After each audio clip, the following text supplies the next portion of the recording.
They thought beating her down would silence her. They thought a black girl transferred in last week wouldn't dare lift her head, let alone her voice. But when those bullies circled her, smirking like they owned the hall, she did the last thing they ever expected.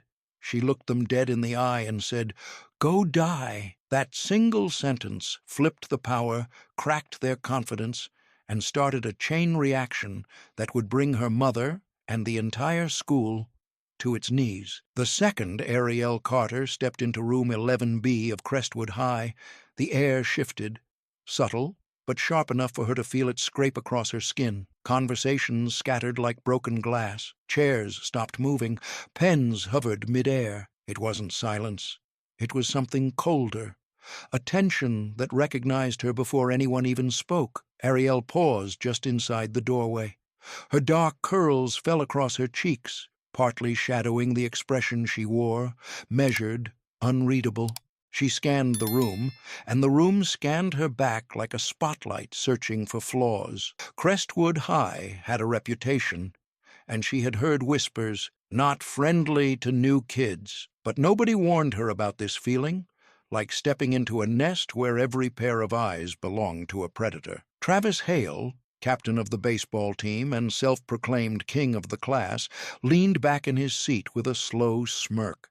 He looked her up and down as if she were a glitch in his perfect universe. "Well," he said loudly, tapping his pencil like a judge calling court, "looks like we've got a fresh stray." The room erupted in snickers. Beck, lounging beside him, coughed dramatically and muttered under his breath, but loud enough for everyone to hear, "Go die." His friends Nolan and Ryder burst into laughter, slapping their desks like this was the best entertainment they'd had all week. Ariel didn't flinch, didn't glare, didn't fold into herself the way a new girl was supposed to.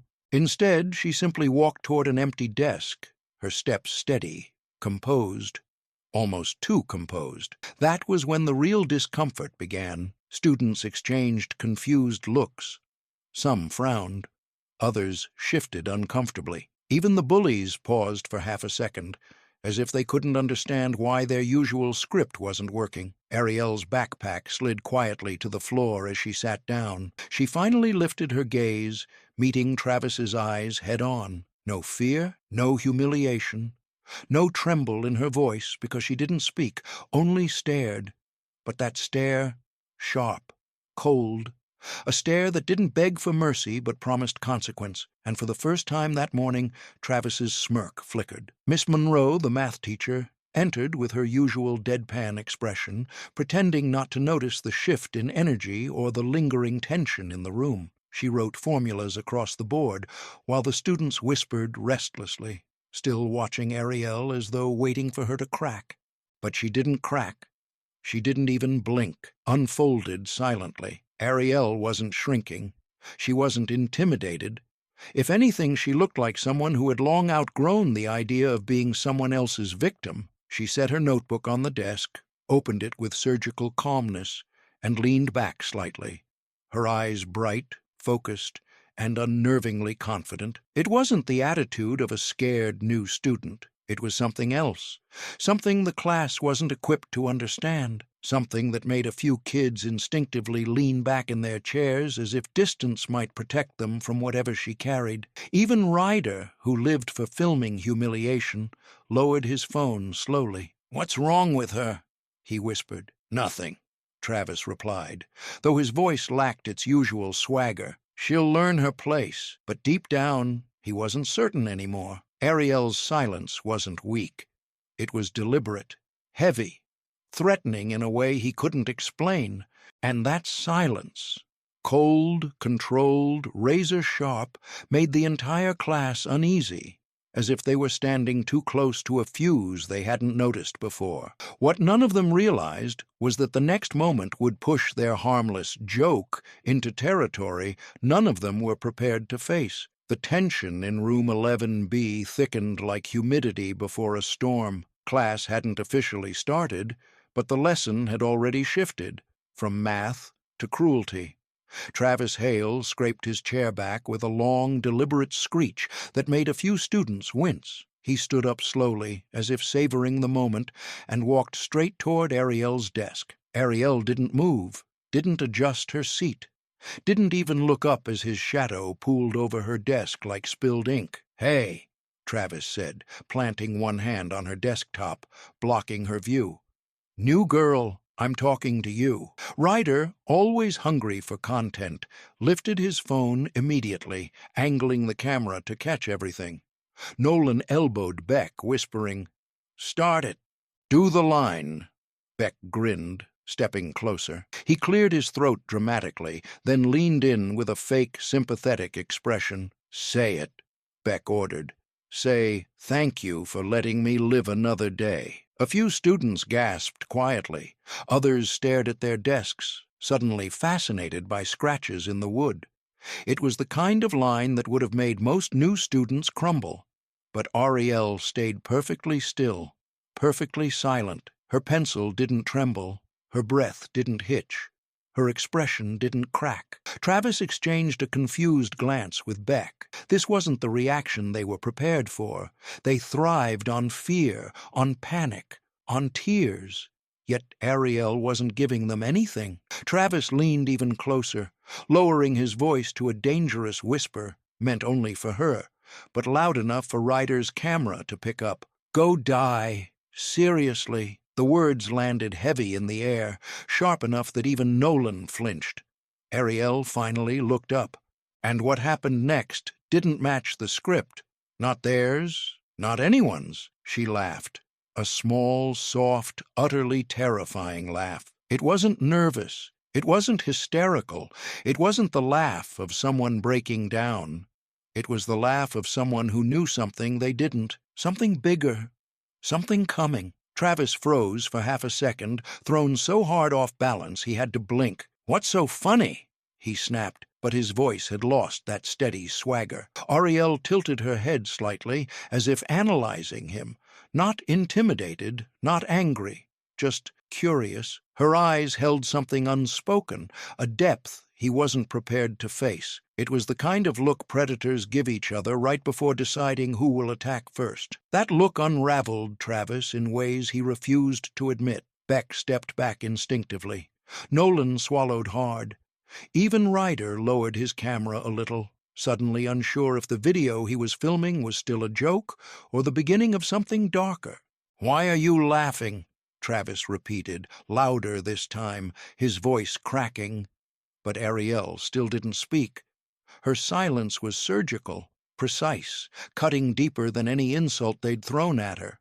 And her smile, faint but steady, hit Travis harder than any punch could. The room grew so tense that even the students who wanted to stay uninvolved couldn't pretend anymore. They kept glancing between Ariel and Travis, sensing a shift none of them could name. It wasn't just defiance. It wasn't bravery. It was a warning, and Travis, king of Crestwood High, felt it.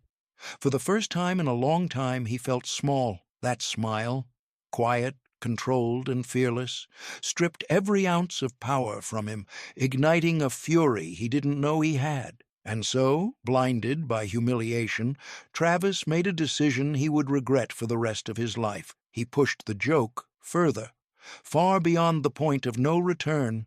The hallway outside room 11B buzzed with the usual mid-morning chaos.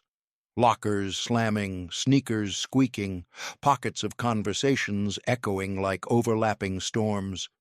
But the moment Ariel stepped into the corridor, that noise thinned just enough for danger to slip between the cracks. Travis motioned with his chin, and the bullies followed like a pack that had done this 1,000 times before. They didn't rush her. They didn't shout.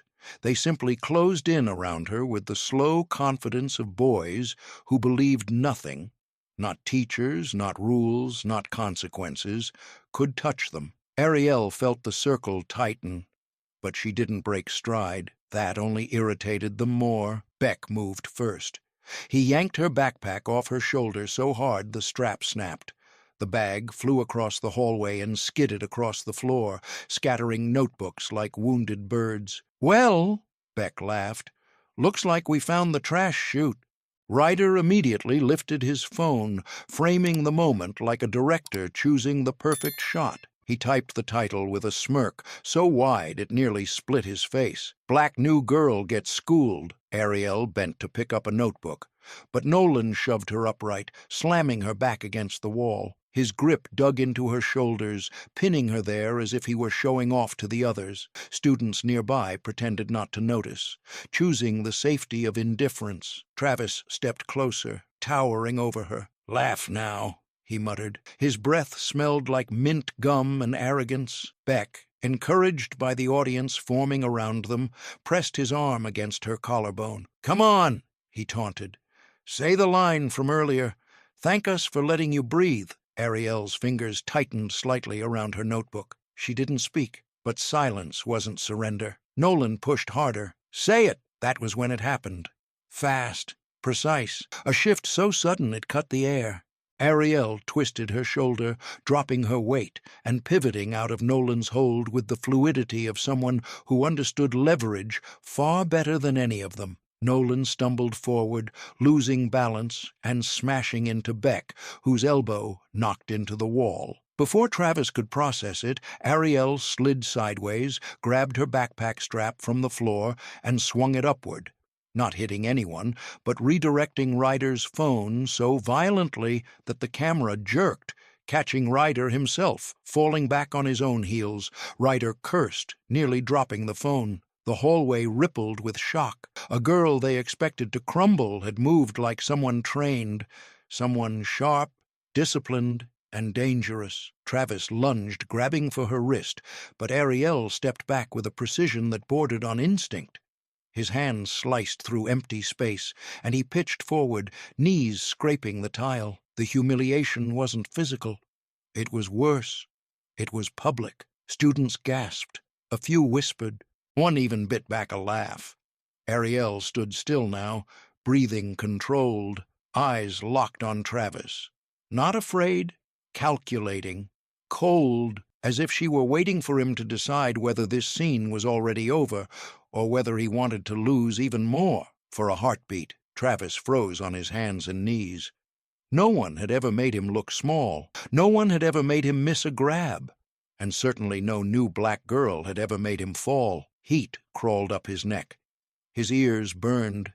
His pride snapped like a bone under pressure. Travis rose slowly, face crimson, jaw clenched so tight a muscle twitched near his temple. The embarrassment, the witnesses, the shifting power, it all ignited into something ugly. "This isn't over," he growled. "I'm going to shut you down for real." And in that moment, blinded by rage and humiliation, Travis made the worst decision of his life. He pushed the joke further than anyone ever should. The classroom door slammed shut behind them with a hollow thud, sealing the tension inside like a pressure cooker ready to burst. Students snapped their heads up as Travis shoved Ariel through the doorway. Her shoes scraped against the tile, but she kept her balance. Barely. Before she could steady herself, Travis grabbed a fistful of her shirt and yanked her forward. His face was twisted, not just with anger, but with humiliation, the kind that demanded retaliation. "You think you can embarrass me out there?" he hissed. Ariel didn't answer. Her silence only deepened the rage in his eyes. Beck and Nolan blocked the exit like bouncers, grinning through their own adrenaline rush. Ryder stood off to the side, phone raised again, hungry for a second round of footage. The rest of the class watched, some anxious, some entertained, all frozen. Just as Travis pulled his arm back, ready to strike, the door clicked open again. Miss Monroe entered, coffee in hand, expression flat and bored, as if she were walking into a routine lecture, not a violent confrontation. "What is going on?" she demanded, though her voice lacked urgency. Travis instantly released Ariel and took a step back, not out of guilt, but because he knew the game. He knew how to look innocent. He knew how teachers like Monroe operated. Ariel waited, just waited for Monroe to acknowledge the obvious, the raised fist, the circle of boys, the fear hanging in the air like smoke. But Monroe didn't see any of that, or chose not to. Her eyes, sharp with irritation, locked on Ariel first. "Miss Carter," she sighed, "we do not tolerate disruptive behavior in this classroom." A ripple of disbelief passed through the room. Then the bullies laughed. Hard. Travis smirked, reclaiming his throne. Beck snorted. Nolan slapped Travis on the back as if congratulating him. Even Ryder lowered his phone long enough to enjoy the moment. Ariel stared at Monroe, not shocked, not confused, just disappointed, as if watching a door to justice close right in her face. Her eyes hardened, the hurt sinking beneath a layer of ice. She recognized it instantly. This wasn't just 4 bullies.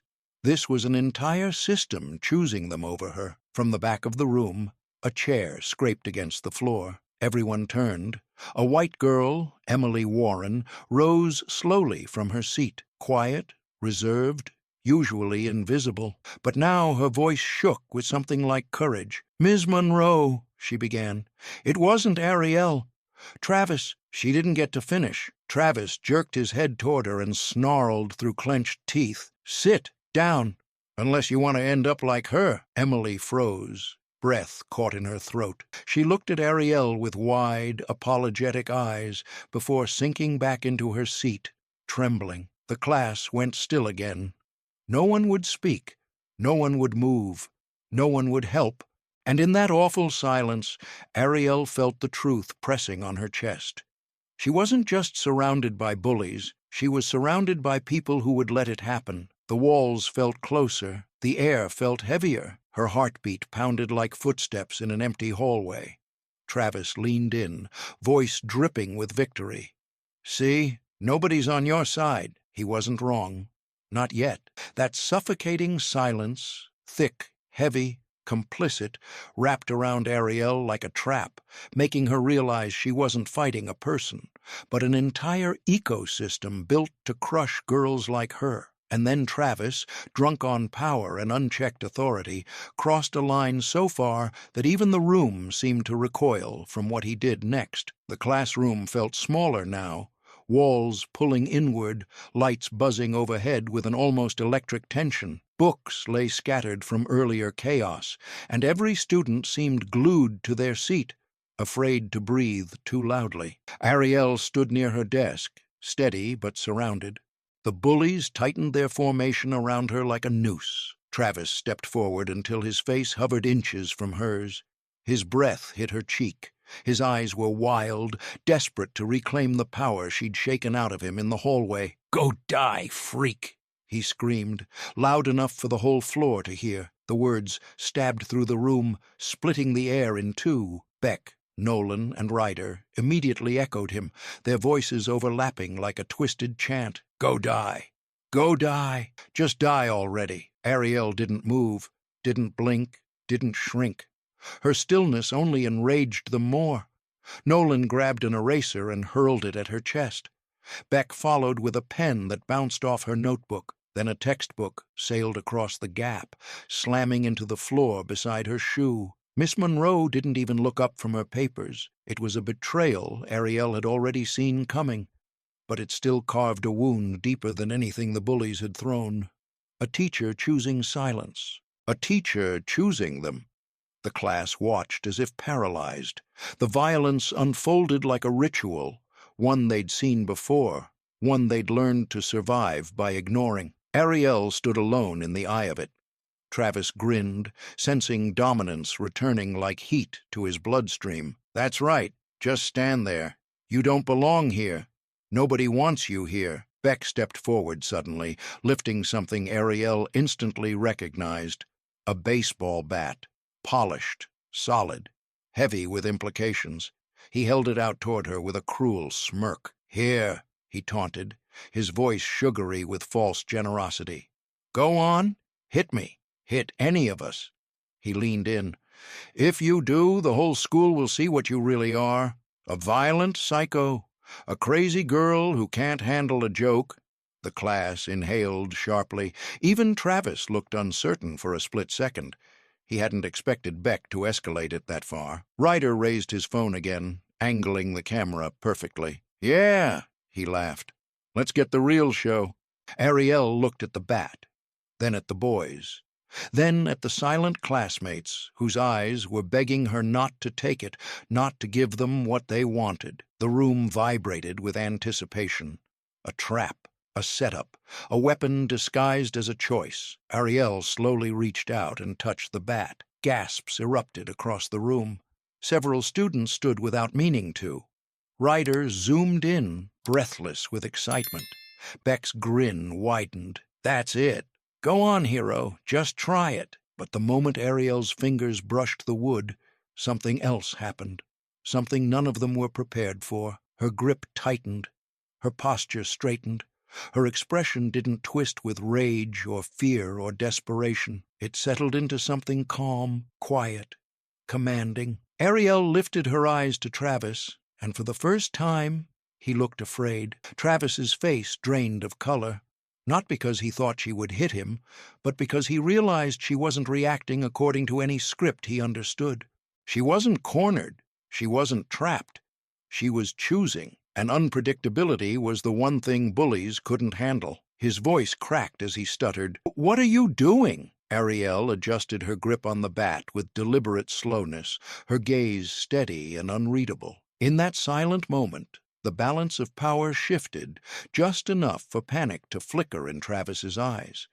And then Ariel made a decision, one bold, explosive decision that would shatter the classroom and change the entire school before lunch. The classroom vibrated with a tension so sharp it felt like the walls themselves were holding their breath. Ariel stood in the center, baseball bat in hand, surrounded by predators who didn't realize the balance of power had already begun to tilt beneath their feet. Her grip tightened, knuckles pale against the wood. Travis took a step backward without meaning to. Ryder's camera trembled. Beck swallowed hard. Nolan muttered something under his breath that even he didn't understand. Ariel didn't look at any of them. Her gaze traced the length of the bat, contemplative, calm, too calm. Then, without warning, she raised the bat high and brought it down on the desk beside her. The sound detonated through the room like a gunshot. Crack! Wood splintered. Books flew. The entire class screamed. Several students ducked under their desks. Someone shrieked. Even Co Monroe jolted so violently she dropped her coffee, the cup shattering across the tiles. But the loudest reaction came from Travis. He collapsed onto his knees, hands flying up to shield his head. Pure, raw panic in every movement. He thought she had swung at him. He thought it was his skull the bat was aiming for. And for the first time all morning, Travis Hale, the king, the bully, the untouchable, looked small, pathetic, breakable. Beck stumbled backward, nearly tripping over a backpack. Nolan pressed into the wall like he could disappear into it. Ryder's phone jerked downward, recording only the floor as he gasped, "Holy, did she just—" Ariel didn't flinch, didn't apologize, didn't justify. She simply rested the bat on the shattered remains of the desk and turned her eyes, slowly, deliberately, toward Travis. He froze. Her voice, when it came, was low, cool, unsettlingly steady. "I didn't hit you." The room held its breath. She leaned forward just an inch, just enough for the words to land like blades. "But my mother," she said, eyes narrowing, "is a completely different story." Silence. Horrified, electric silence. Travis blinked, stunned, confused, and terrified all at once. He opened his mouth, but no sound came out. Because he didn't understand. Because nothing about Ariel matched the profile of a victim. Because for the first time in his life, someone wasn't scared of him. He was scared of them. Around them, the class tried to process what they'd just heard. "Your mother? Why would a girl say something like that unless—" "Unless," Ryder finally lifted his phone again with shaky hands. "Wait," he stuttered. What does that even mean? Who the hell is your mom?" Ariel didn't answer. Her silence hit harder than words, thick with implication. The bullies exchanged nervous glances. Beck whispered, "What if she's serious?" Nolan nudged Travis. "Dude, what if her mom's, like, dangerous?" Travis forced himself to stand, but his knees wobbled. He tried to rebuild his bravado like patching broken glass, but the cracks showed. You're bluffing, he spat, though his voice shook. Your mom's nobody. Ariel's eyes didn't even flicker. That terrified him more. Ryder licked his lips, stepping back as if expecting someone, or something, to come crashing through the door. Seriously, he whispered. Who is your mother? For the first time all day, Ariel smiled, small, sharp, and knowing. And that single smile rattled Ryder so badly that he lowered his phone and stopped recording altogether. The answer to Ryder's question didn't come from Ariel. It arrived only minutes later, loud, undeniable, and walking straight into Crestwood High. The hallway outside the classroom was eerily quiet compared to the storm erupting inside. Ariel stepped out, her breath shaky but controlled, her fingers still tingling from the shock wave of the bat slamming into the desk. The adrenaline was fading now, leaving a trembling edge in its wake, but she didn't let it show. She walked until she reached a corner where the fluorescent lights flickered, casting broken shadows across the floor. She pressed her back to the cold wall, inhaled once, then pulled out her phone with hands that trembled despite her effort to steady them. She dialed one number. Her thumb barely hesitated. The phone rang once, twice. On the third ring, the call connected. Ariel swallowed hard, forcing her voice to stay even, steady, and calm, calmer than anyone in her situation should be. Mom, she whispered. Her throat tightened. They hurt me. The words wavered, but her tone remained controlled. She wasn't calling to cry. She was calling to report. They told me to die. Her voice cracked on the last word, just barely, but it was enough to slice through the quiet hallway like a blade. Then silence, not the shocked silence of someone processing, not the comforting silence of a parent searching for the right words, a cold silence. A silence that vibrated down the line like the stillness before a natural disaster. Ariel pressed the phone tighter against her ear. Mom? She murmured. Are you there? Still nothing. Only breathing. Slow, controlled, chillingly deliberate. Ariel closed her eyes. She knew exactly what that silence meant. Her mother was not speechless. Her mother was not confused. Her mother was not shocked.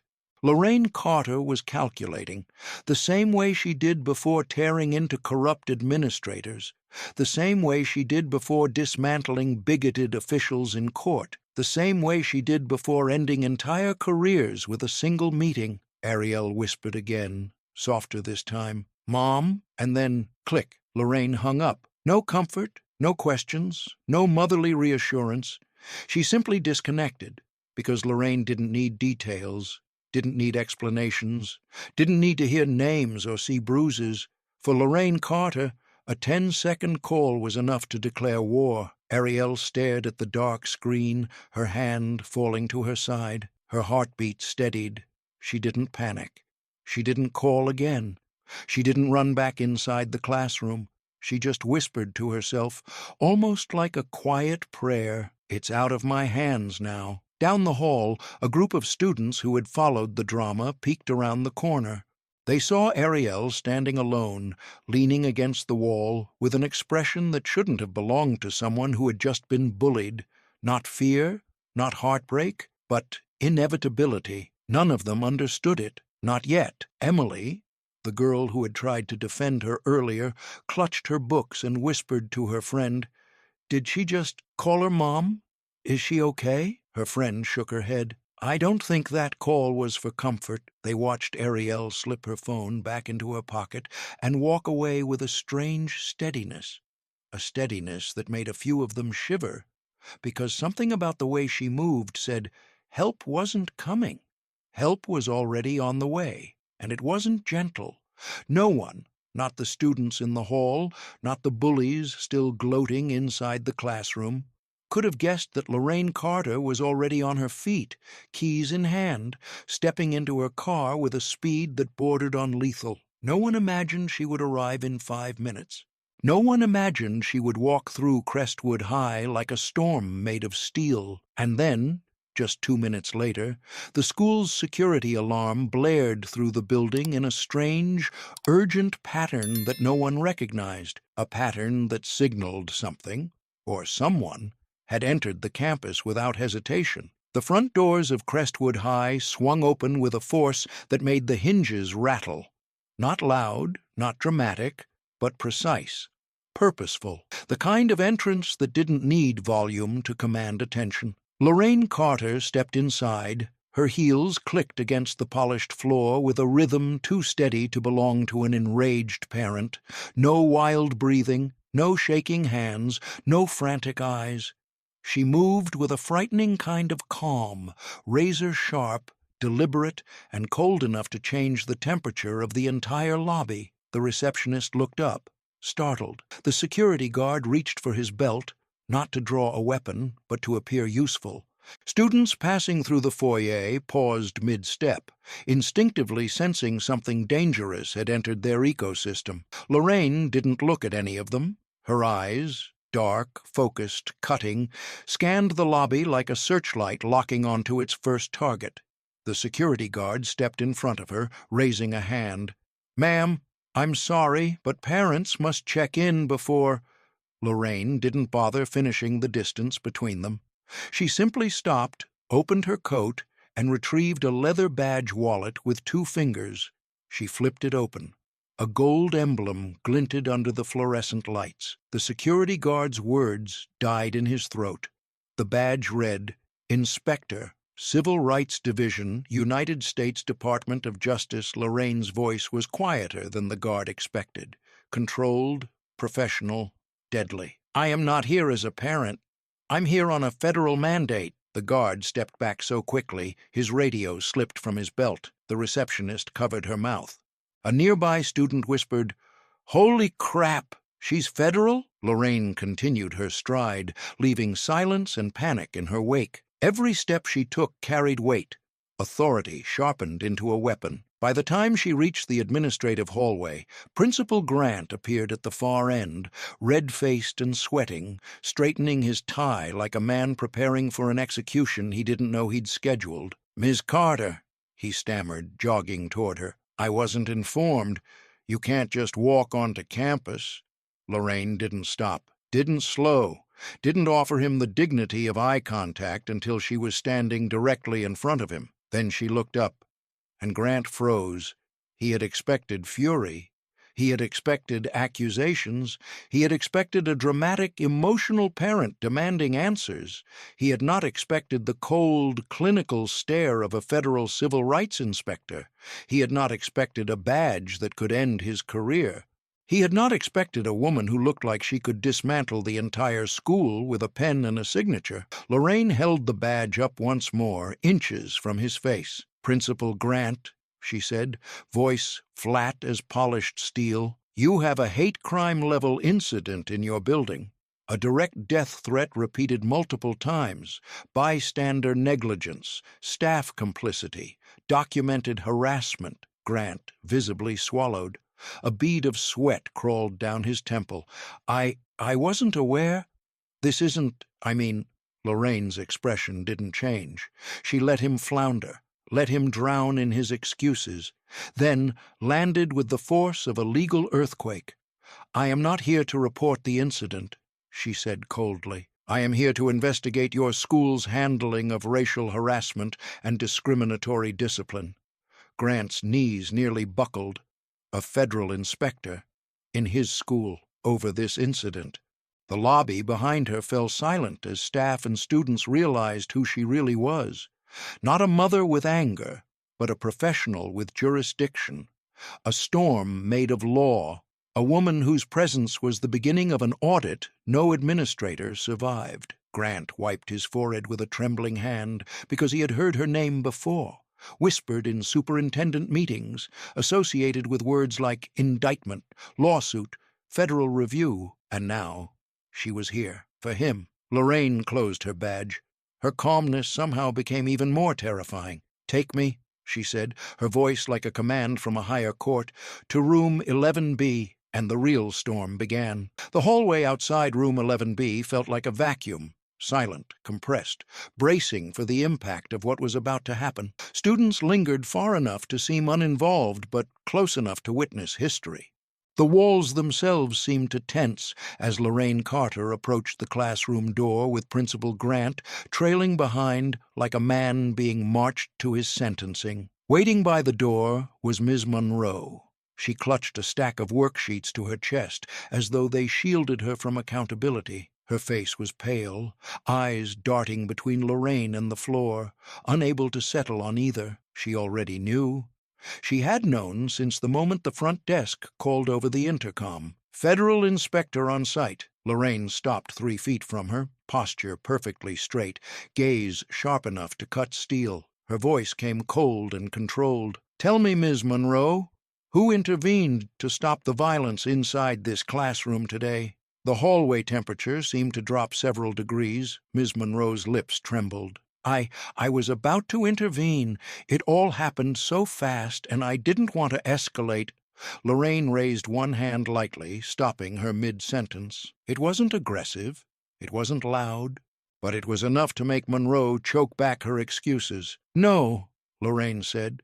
"We will speak with evidence, not stories." She reached into her coat and pulled out her phone. Principal Grant shifted uncomfortably. He recognized that motion. He recognized the cold precision of an investigator gathering receipts. Lorraine tapped the screen once. A video began to play, Ryder's video, the one he had posted to the Bullies' private group chat, the one someone inside the class, had forwarded directly to her. The footage was shaky, chaotic, but everything necessary was clear. Travis shouting, Beck taunting, objects flying through the air, Ariel cornered near the desk, the boys circling her like wolves, and in the background, framed perfectly in the shot, Ms. Monroe, standing still, watching, doing absolutely nothing. The sound echoed through the hallway as the video replayed Ryder's mocking laugh. Several students gasped softly. Grant's face turned the color of chalk. Lorraine held the phone directly in front of Monroe's face. Her voice, however, remained controlled and measured. "You were about to intervene, correct?" Monroe's throat bobbed. Yes, I was." Lorraine clicked the video back to the moment Monroe crossed her arms and stepped back instead of forward. "Here," Lorraine said. "Is this the moment you intervened?" Monroe's knees wobbled. She shook her head helplessly. No, but—" Lorraine lowered the phone but did not lower her gaze. "In my 15 years with the Civil Rights Division," she said, "I have seen teachers who were overwhelmed, teachers who were frightened, even teachers who simply froze." She took one slow step closer. Monroe flattened herself against the wall. "But you," Lorraine continued, "didn't freeze. You chose to watch." Gasps cracked through the nearby students like weak glass shattering. Monroe's eyes filled with tears she fought to contain. Principal Grant tried to step forward, voice trembling. "Inspector Carter, let's handle this with discretion." Lorraine did not break eye contact with Monroe. "Discretion is for those who do not endanger children." Monroe collapsed into the nearest chair, dropping her stack of worksheets as if her hands no longer had strength to hold them. She knew what this meant. Not a warning, not a reprimand. The end of a career she had grown comfortable ignoring injustice in. Lorraine's stare was unforgiving, clinical. A mirror reflecting Monroe's complicity back at her until she could no longer look at herself. And Monroe did not lift her head again. Without raising her voice, Lorraine turned to Principal Grant and spoke a sentence that made every student in the hallway stiffen. "Open the door to room 11B." And the bullies' reckoning began. When the door to room 11B swung open, the entire class froze as if the temperature had dropped below zero. Lorraine Carter stepped inside, not rushing, not storming, but moving with the quiet intensity of someone who didn't need volume to dominate a room. The air thinned instantly. Even the fluorescent lights seemed to dim in her presence. Ariel sat near the shattered desk, hands folded, expression unreadable. The bullies, Travis, Beck, Nolan, Ryder, straightened abruptly, like soldiers caught out of formation. Travis forced a smile, the kind meant to charm adults who didn't know better. Ma'am, whatever you heard, there's been a misunderstanding." Lorraine didn't even look at him.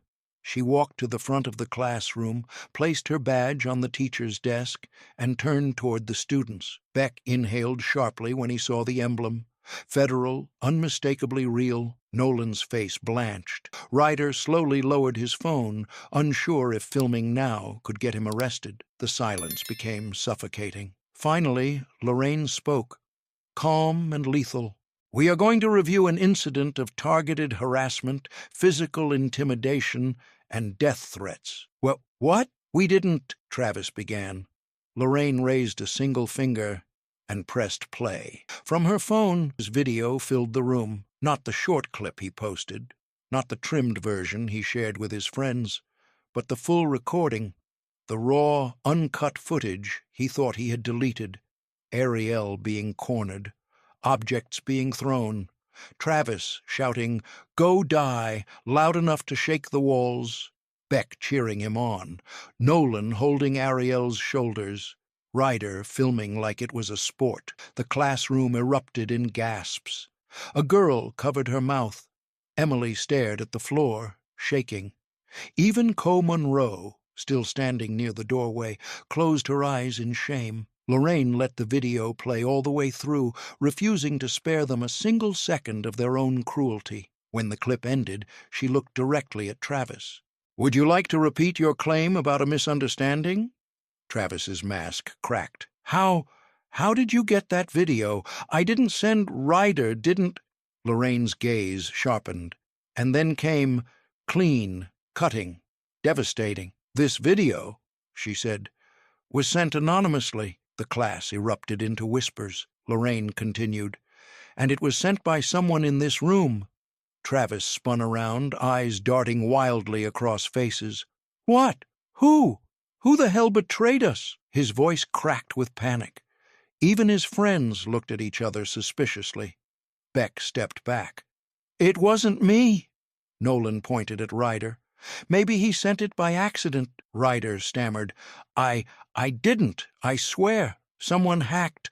Someone—" But Lorraine cut through the chaos with a single sentence. "One of you decided their conscience mattered more than your cruelty." Now the silence was different, heavier, accusatory. Every student felt the tension coil around them like a wire pulled too tight.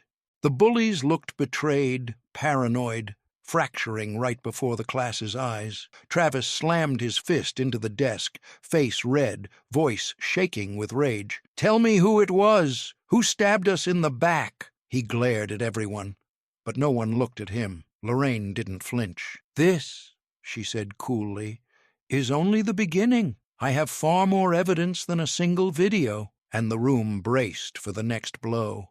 The emergency conference room at Crestwood High had never felt so small. Administrators, teachers, and students had gathered before, but never under the shadow of federal authority, never with the air thick enough to choke on, never with the sense that the entire foundation of the school was about to crack open. Lorraine Carter stood at the head of the long table, her badge placed neatly beside her laptop like a silent threat. Principal Grant sat stiffly across from her, beads of sweat forming along his hairline. Ms. Monroe sat to his right, pale and trembling. To the left, the bullies, Travis, Beck, Nolan, and Ryder, occupied their chairs like prisoners awaiting judgment. Ariel sat near the back, quiet but watching everything. Representatives from the school board filled the remaining seats, shifting uncomfortably. They had been summoned, not invited. Lorraine's voice cut through the room like a scalpel. "Thank you for coming. We will review the timeline of events exactly as they occurred." The projector flickered on. The first video appeared. Travis mocking Ariel. Beck coughing, "Go die." Ryder laughing behind the camera. Gasps broke the silence. The second video, the hallway assault. Nolan pinning Ariel, her backpack ripped from her shoulder. Beck shoving her into the lockers. A board member muttered, "My God." The third video, the classroom scene. Objects hitting Ariel. The boys chanting, "Go die." And in the corner, perfectly framed, Ms. Monroe watching, arms crossed, not moving. Monroe covered her face with shaking hands. Then came the next blow. Lorraine projected an email onto the wall sent to Principal Grant 3 months earlier. A complaint from a black student describing the exact same pattern of harassment. The subject line, "Please help me." And Grant's response, "We will handle this internally." The room recoiled. A board member turned to Grant, horrified. "You never reported this?" Grant stammered uselessly. I thought it wasn't serious." Lorraine didn't raise her voice. She didn't need to. Bullying, racial harassment, death threats. She listed each item like charges in a courtroom. "And you dismissed it." The entire room froze under her words. Then came the real devastation. Lorraine opened a heavy folder and spread several documents across the table. "These," she said, "are the cases your administration buried." Paper after paper slid into view. 6 black students who transferred out after reporting racial targeting. 4 families who filed official complaints that mysteriously disappeared from district logs. 2 formal reports accusing Ms. Monroe of discriminatory treatment. A student hospitalized after a beating, recorded as a sports incident despite eyewitness claims. The room shook with horrified whispers. Travis looked around in disbelief, the scale of the corruption dawning on even him. Ariel felt the weight of the truth settle like lead. She wasn't the first. She was simply the first with a mother powerful enough to uncover the truth. Lorraine placed one final document onto the table, a printed statement, anonymous but unmistakably damning. She read it aloud. "Crestwood High is a safe place for privileged children only. The rest learn to survive or disappear." Silence swallowed the room whole. Not a cough, not a shift of a chair, not a single attempt to defend what was now undeniable. Every person present knew something irreversible had happened. Their school, its leaders, its culture, its failures, had just been exposed under federal light, and there was no way to dim it again. And Lorraine wasn't finished. She closed the folder, looked directly at the bullies, and said, "Bring in the parents," because the next confrontation would not be administrative. It would be personal. The small assembly room felt unbearably tight, as though the walls themselves sensed the coming collision. Folding chairs lined the space, each filled with someone who had something to lose. Travis, Beck, Nolan, Ryder, and their parents. Most sat confidently, arms crossed, faces set in dismissive annoyance. They came expecting drama. They came expecting exaggeration. They came expecting a mother making a fuss over schoolyard teasing. What they got was federal evidence. Lorraine stood at the front of the room, posture straight, hands folded behind her back, as if presiding over a tribunal. Ariel sat quietly near the side wall, her face composed but her eyes still red. The moment the projector flicked on, the room shifted. One by one, Lorraine replayed the uncut videos. Travis screaming, "Go die!" Beck shoving Ariel into the lockers, Nolan pinning her shoulders, Ryder laughing as he filmed. Ariel cornered, terrified yet silent, surrounded by boys twice her size. No soundtrack, no commentary, only the raw cruelty of teenage boys who thought the world belonged to them. When the video ended, you could hear the fluorescent lights humming overhead. Travis's father broke the silence first. He turned to his son, face purple with shock and fury. "What the hell is wrong with you?" he barked. "Is this how I raised you?" Travis shrank in his chair, unable to form a single excuse. Beck began to cry. Loud, messy, shaking sobs. "I didn't mean... We weren't... It was just..." His mother covered her mouth, horrified at the son she thought she knew. Nolan tried to deny everything. "That video is edited. Someone set us up." Lorraine didn't even look at him. "Your fingerprint is visible on the victim's shoulder. Denial is not a strategy." Ryder simply stared at his feet. Silent, he knew it was over. For the first time that morning, the power dynamic flipped completely. The parents, who had arrived smug and confident, now sat stone still, pale and speechless. Reality, federal, documented, irrefutable, had fallen on them like a hammer. But the real shock came next. From the back of the room, a quiet voice spoke. "I sent the video." Everyone turned. Emily, the soft-spoken girl from the classroom, rose slowly, clutching her notebook like a shield. Her voice trembled, but her resolve did not. "I'm the one who sent the uncut footage to Ms. Carter," she said, "because if I didn't, Ariel might have become the next girl this school forgets." The bullies stared at her like she had stabbed them. A traitor, a witness, a conscience they didn't expect. Travis spat. "You're dead.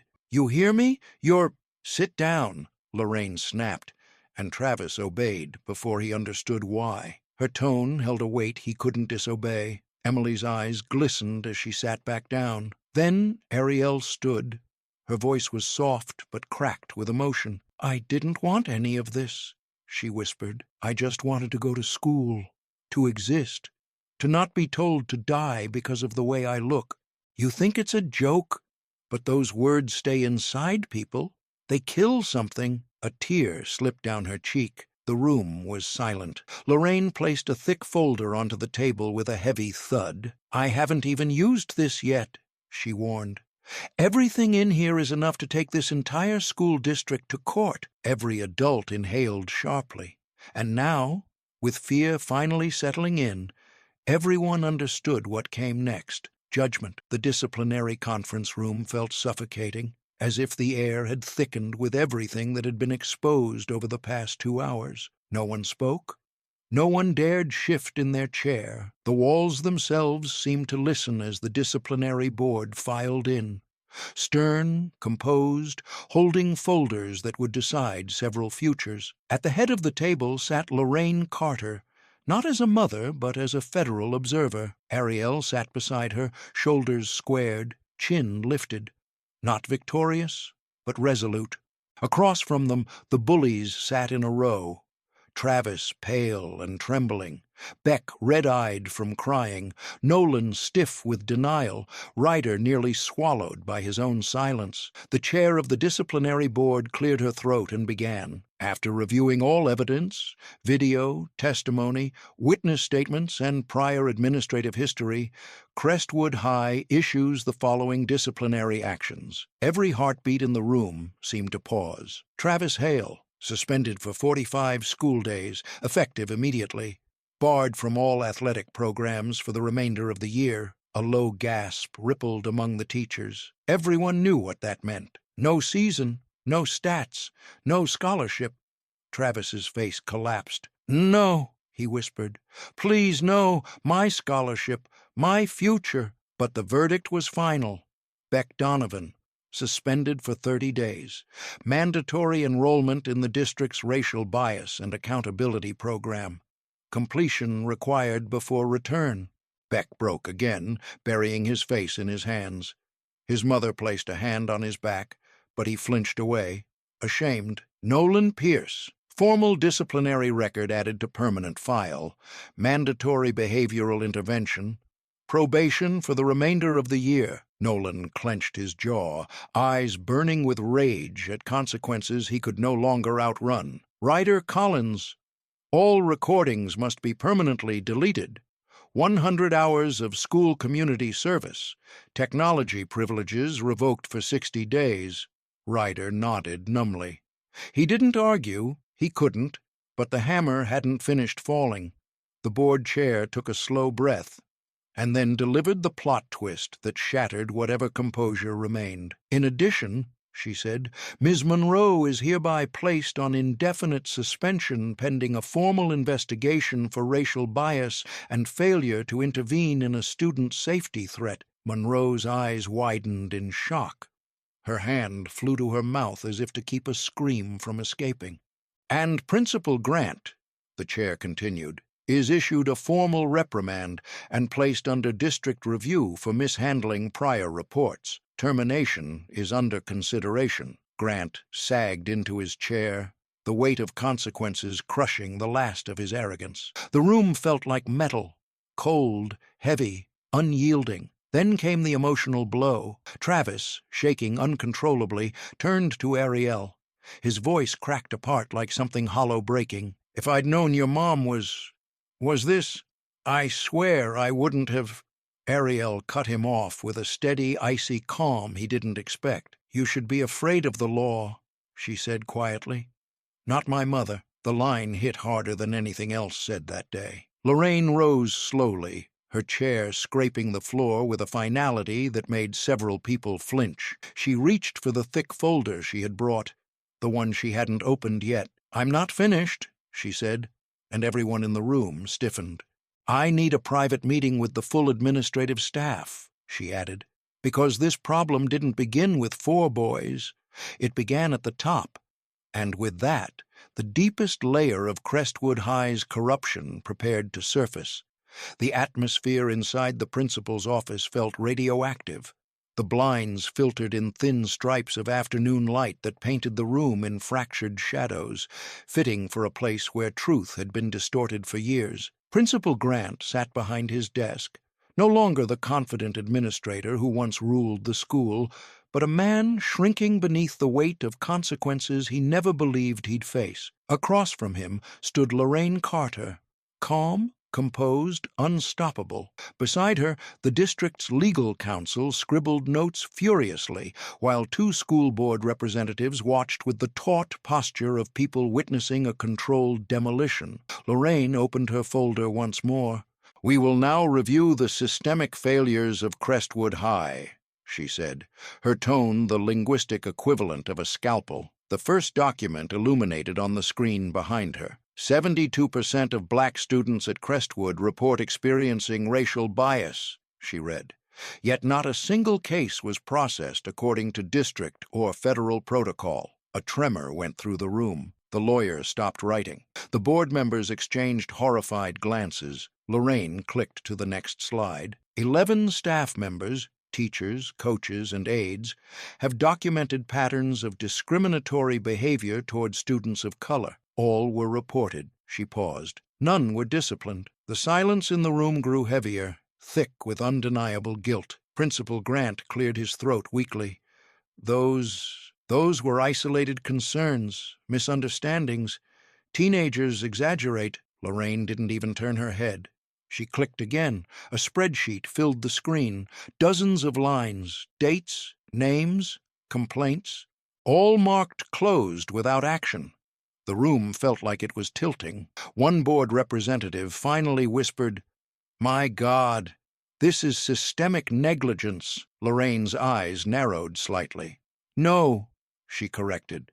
"This is systemic protection of privileged students at the expense of vulnerable ones." Then came the blow that shattered whatever remained of Grant's composure. Lorraine lifted a printed email, wrinkled slightly as if a parent had clutched it with shaking hands. "This," she said, "was sent from your email address to a parent who reported their daughter being called racial slurs by classmates." She read aloud. "This matter is negligible. Your child is overly sensitive and prone to exaggeration." The words hung in the office like poison. "This," Lorraine continued evenly, "was your justification for closing the case without investigation." Grant's face drained of color. That message was taken out of context." Lorraine laid the email flat on his desk.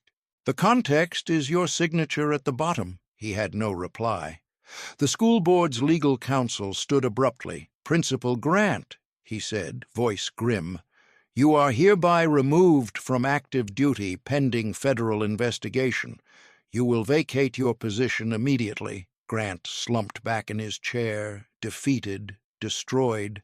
The image of a man who had built a career on silence, now undone by truth, he could no longer bury. The board members began gathering papers, murmuring about lawsuits, audits, mandatory retraining, district reviews. The facade of Crestwood High had cracked. The rot was no longer hidden. A system built to protect the powerful had finally collapsed under its own weight. Lorraine closed her folder slowly, deliberately, and then she said the line that carved itself into the room like an epitaph. "I didn't do this for my daughter," she said softly. "I did it for the children who are no longer here to speak for themselves." The room froze. No one dared breathe. Her words settled like dust after an explosion. Quiet, final, irreversible. Only one thing remained, not justice for the system, but healing for the girl who had survived it. The school grounds were strangely quiet after the chaos of the day. The sun hung low, warm but muted, casting long golden shadows over the courtyard. Students had mostly cleared out, leaving behind only the rustle of leaves and the hum of distant traffic. Ariel sat alone on the edge of a flower bed, fingers curled weakly in her lap. She looked exhausted, not from fear anymore, but from everything that had finally broken open. For the first time all day, she allowed herself to exhale fully, the weight lifting but not gone. Footsteps approached, soft, steady, familiar. Lorraine sat beside her without a word. No lecturing, no scolding, no questions about why Ariel hadn't called sooner or why she tried to handle it alone. Instead, Lorraine simply opened her arms. Ariel leaned in, burying her face into her mother's shoulder, as Lorraine wrapped her in the kind of embrace that patched holes no report or investigation could reach, the kind of embrace that told her she was seen, truly seen. Lorraine stroked her daughter's hair gently. "You don't have to be strong to survive," she whispered, voice soft but unshakable. "You just have to know you deserve protection." Those words cracked something open. Ariel's breath hitched. Her shoulders trembled. And then, finally, she cried. Not the silent tears she'd swallowed in the hallway, not the tight, held-back sobs she hid in the classroom. Real, shaking, soul-deep tears. Lorraine held her through every one of them. The storm had passed. The air was cleaner.